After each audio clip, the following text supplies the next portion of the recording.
Bonjour et bienvenue sur ma chaîne, Les livres prennent la parole.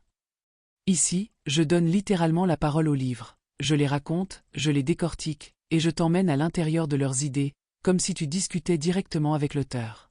Pour cette série de vidéos, j'ai choisi un livre qui me tient particulièrement à cœur, Les atomes de nos vies, d'Ange Arwan. Quelques mots sur elle. Ange Arwan est une physicienne norvégienne, chercheuse et enseignante à l'université d'Oslo. Elle travaille sur la physique des matériaux, de la Terre et de l'énergie. Son livre Les atomes de nos vies a reçu en Norvège le prestigieux prix Brage du meilleur livre de vulgarisation scientifique. Pourquoi ce livre? Parce qu'il permet de comprendre le monde d'une manière scientifique, mais sans jargon compliqué. L'autrice fait un énorme travail de vulgarisation. Elle prend des notions de physique, de chimie, de cosmologie, parfois très abstraites, et les rend accessibles, concrètes, presque familières. Avec ce livre, on apprend non seulement comment le monde fonctionne, mais aussi d'où nous venons réellement. D'où viennent les atomes de notre corps? Comment ils ont été créés dans l'univers? Et quel est notre lien profond avec le cosmos? Autrement dit, ce livre nous aide à répondre à des questions très humaines. Qui sommes-nous? D'où venons-nous? Mais avec le regard de la science. Aujourd'hui, on commence avec le chapitre 1, intitulé « L'histoire du monde et des éléments en 7 jours ». Je vais te raconter cette grande histoire comme un voyage en 7 étapes, un peu comme si l'univers avait été créé en une semaine. Non pas dans un sens religieux, mais comme une métaphore pour mieux comprendre l'enchaînement des grandes phases. La naissance de l'univers, des étoiles, des éléments chimiques, de la Terre, de la vie, et enfin, de nous. Installe-toi confortablement. On remonte le temps. L'univers raconté comme une semaine. Imagine que l'on condense toute l'histoire de l'univers, environ 13,8 milliards d'années, en une seule semaine de 7 jours. Lundi, mardi, mercredi, jusqu'au dimanche soir, au moment où les humains apparaissent enfin, avec leur ville, leur technologie, leurs questions, leurs rêves. C'est ce que fait ce premier chapitre, raconter comment les éléments chimiques sont apparus, étape par étape, comme si l'univers suivait un calendrier en 7 jours. Ce n'est pas une vraie semaine, bien sûr, mais une manière de visualiser les grandes étapes. Naissance de l'univers. Formation des premières étoiles. Création des éléments. Formation de la Terre. Apparition de la vie. Et finalement, nous. Jour 1, le Big Bang, naissance de la lumière et des premiers atomes. Au premier jour, tout commence dans un univers incroyablement chaud, dense, minuscule. Il n'y a ni galaxie, ni planète, ni même d'atomes complets. Juste un bouillon d'énergie et de particules. En quelques minutes après le Big Bang, des particules stables apparaissent, des protons et des neutrons. Ces particules s'assemblent pour former les noyaux des éléments les plus simples, surtout l'hydrogène et l'hélium, avec un peu de lithium. À ce stade, dans tout l'univers, on a quasiment de l'hydrogène, l'élément le plus simple. De l'hélium, un peu plus lourd. Mais il fait encore trop chaud pour que ces noyaux capturent des électrons et deviennent de vrais atomes. Pendant des centaines de milliers d'années, l'univers est un brouillard brûlant. Puis, en se dilatant, l'univers se refroidit. Environ 380 000 ans après le Big Bang, les noyaux peuvent enfin capturer des électrons. Les premiers atomes d'hydrogène et d'hélium stables apparaissent. La lumière peut enfin voyager librement. On peut dire que l'univers tire ses premiers rideaux. À la fin de ce premier jour symbolique, l'univers est vaste, plutôt sombre. Rempli de gaz très simples, surtout de l'hydrogène et de l'hélium.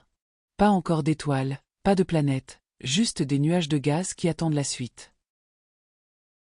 Jour 2, naissance des étoiles, les usines à éléments. Au deuxième jour, la gravité commence à jouer un rôle clé. Dans ce gaz, il y a de petites variations de densité. Certains endroits sont un peu plus denses que d'autres.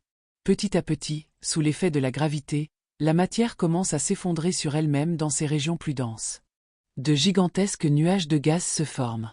Au cœur de ces nuages, la matière se compacte, la température augmente, la pression grimpe. Quand tout devient suffisamment chaud et dense, un phénomène extraordinaire se produit. La fusion nucléaire s'allume. Dans le cœur des premières étoiles, des noyaux d'hydrogène fusionnent pour former de l'hélium. Cette fusion libère énormément d'énergie. Cette énergie fait briller l'étoile.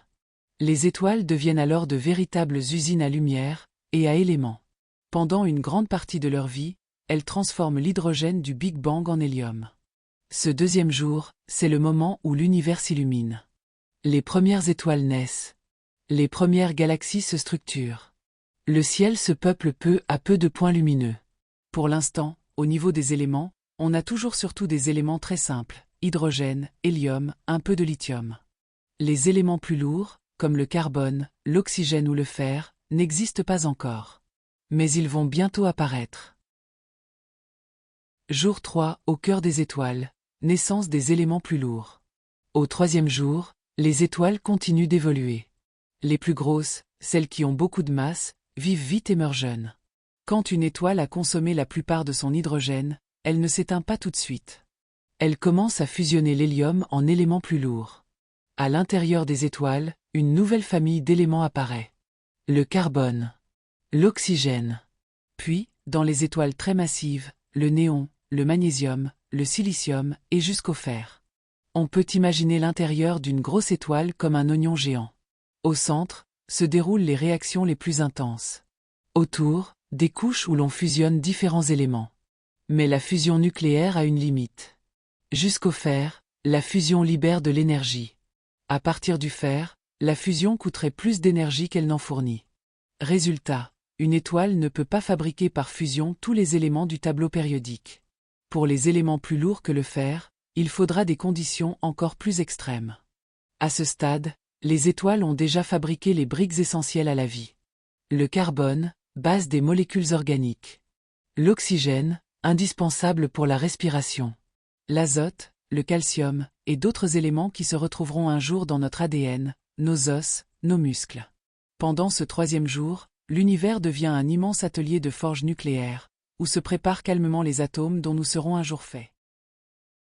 Jour 4, supernova, explosion et dispersion des éléments. Le quatrième jour est celui des explosions spectaculaires. Quand une étoile très massive arrive au bout de ses réserves, elle ne peut plus résister à sa propre gravité. Son cœur s'effondre brutalement, ses couches externes sont projetées dans l'espace. C'est une supernova.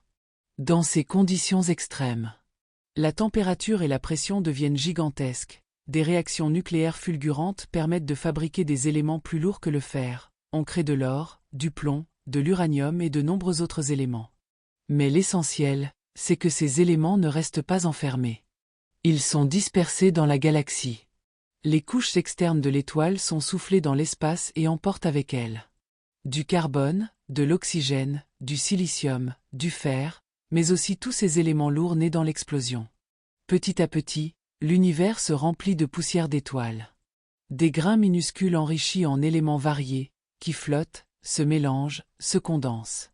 Ce sont ces poussières qui serviront plus tard à construire de nouvelles étoiles, des planètes, des roches, et tout ce que l'on connaîtra un jour sur Terre. C'est là une idée forte du livre. Les atomes qui nous composent ont été forgés au cœur des étoiles, puis expulsés par des explosions gigantesques. Sans la mort violente des étoiles, il n'y aurait pas de planètes rocheuses, de fer dans notre sang, de calcium dans nos os, ni de silicium dans nos ordinateurs. Jour 5, formation du système solaire et de la Terre. Au cinquième jour, on zoome sur un coin particulier de la galaxie. Il y a environ 4,6 milliards d'années, un nuage de gaz et de poussière commence à s'effondrer sur lui-même. Ce nuage contient du gaz ancien, hydrogène et hélium du Big Bang, mais aussi des poussières riches en éléments lourds, produits par des générations précédentes d'étoiles. En s'effondrant, ce nuage se met à tourner et s'aplatit en un disque. Au centre, la matière se concentre et forme une étoile, notre Soleil. Dans le disque qui l'entoure, la poussière s'agglomère. D'abord en petits grains, puis en cailloux, puis en blocs, jusqu'à former des embryons de planètes. C'est ainsi que naissent les planètes rocheuses.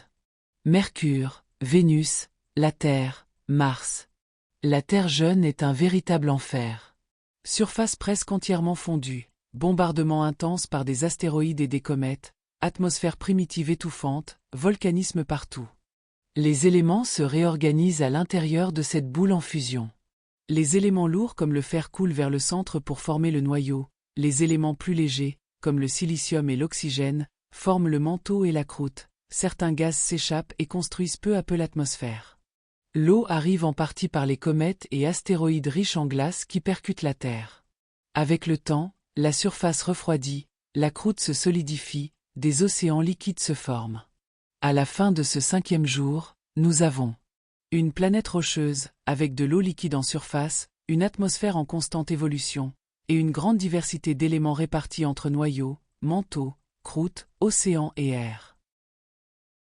Jour 6, apparition de la vie. La chimie se met à respirer. Le 6e jour est celui de la vie. Sur cette Terre devenue plus stable, les conditions sont réunies pour que la chimie se complique. Il y a de l'eau liquide, des minéraux variés, des sources d'énergie, lumière du soleil, volcans, éclairs, gradients chimiques. Dans ce contexte, les éléments comme le carbone, l'hydrogène, l'oxygène, l'azote, le phosphore, le soufre commencent à s'assembler en molécules de plus en plus complexes. Acides aminés, sucres, lipides, acides nucléiques. À un moment de cette longue histoire, ces molécules finissent par former des systèmes capables de se répliquer, se protéger avec une membrane, utiliser de l'énergie pour se maintenir. C'est la naissance des premières cellules, les premières formes de vie. L'évolution s'enclenche. Les premières bactéries, la photosynthèse, qui utilisent la lumière du soleil et libèrent de l'oxygène, l'atmosphère se transforme, puis, beaucoup plus tard, les organismes multicellulaires, les plantes, les animaux, la biodiversité que l'on connaît aujourd'hui. Ce qui est fascinant, c'est que les éléments sont les mêmes qu'auparavant, mais ils s'assemblent différemment. Le carbone devient la charpente des molécules organiques, l'oxygène et l'hydrogène forment l'eau, le phosphore entre dans l'ADN et dans l'ATP, la molécule énergétique des cellules, le fer participe au transport de l'oxygène dans le sang. L'univers ne change pas de matière première, il change d'organisation. La vie, c'est la chimie qui devient capable de se maintenir, de se reproduire, d'évoluer. Jour 7, les humains, des atomes qui se posent des questions. Enfin, au 7e jour, nous arrivons à nous, les humains. Sur l'échelle de cette semaine imaginaire, l'humanité moderne n'occupe que quelques secondes avant minuit le dimanche. Et pourtant, en un temps très court, nous avons profondément modifié la surface de la Terre et le destin de nombreux atomes. Nous avons appris à extraire des métaux du sous-sol, transformer du sable en verre, en puces électroniques, en fibres optiques, brûler des combustibles fossiles et relâcher du carbone dans l'atmosphère, déplacer des milliards de tonnes de matériaux, béton, acier, plastique. Les atomes qui nous composent ont une histoire bien plus longue que la nôtre. Le calcium de nos os a été forgé dans des étoiles mortes depuis longtemps, le fer de notre sang provient d'anciennes supernovas, le carbone de nos cellules a circulé dans une foule d'autres formes avant d'arriver à nous. Aujourd'hui, particularité incroyable. Ces atomes sont organisés en cerveaux capables de comprendre cette histoire, de la raconter, et de prendre des décisions qui influencent la suite. Nous avons inventé le tableau périodique, qui rassemble aujourd'hui 118 éléments chimiques connus. Nous savons que tout ce qui nous entoure est fait d'atomes. Et parmi ces 118 éléments, nous en utilisons une soixantaine de manière récurrente pour fabriquer presque tous nos matériaux du quotidien. Mais cette compréhension nous donne aussi une responsabilité. Nous modifions les cycles naturels des éléments, nous perturbons le climat avec le carbone, nous disséminons des métaux et des plastiques partout sur la planète. Le 7e jour n'est donc pas un jour de repos. C'est le moment où les atomes, à travers nous, prennent conscience d'eux-mêmes et de leurs effets sur le monde. Conclusion, une grande histoire qui continue, et la suite sur la chaîne. Si je résume ce premier chapitre de Les atomes de nos vies en une phrase, ce serait: nous sommes faits d'atomes très anciens, passés par les étoiles, les supernovas, les roches et la vie, avant d'entrer dans nos corps. Les 7 jours de l'histoire du monde et des éléments, c'est la naissance de l'univers et des premiers atomes, l'allumage des étoiles, la fabrication des éléments plus lourds dans leur cœur, les supernovas qui dispersent ces éléments, la formation du système solaire et de la Terre, l'apparition de la vie, qui organise les éléments, l'arrivée des humains, qui comprennent et bousculent cette grande histoire.